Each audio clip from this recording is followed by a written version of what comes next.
Assalamualaikum warahmatullahi wabarakatuh. Masih bersama kami di channel Mula Jaji. Kali ini kami mau ke sawah. Ada yang mau ikut gak?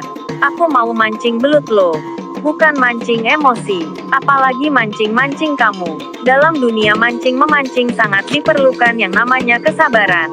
Karena orang sabar itu disayang Tuhan, bukan disayang istri tetangga. Alat pancing yang kami pakai masih terbilang tradisional. Dan meskipun masih pakai cara tradisional tapi hasilnya sangat memuaskan kami. Selain memancing, kami juga disuguhkan dengan pemandangan yang indah. Sehingga kami lupa waktu, dan lupa dengan mantan juga. Setelah mendapat beberapa ekor belut, kami pun memutuskan untuk pulang. Dengan hati yang sangat gembira. Dan kami pun memasak hasil pancingan kami tadi menggunakan bumbu-bumbu leluhur. Yang rasanya sangat mantap sekali. Saking mantapnya sampai lupa bayar hutang. Tetap tonton videonya sampai selesai ya teman-teman. Terima kasih.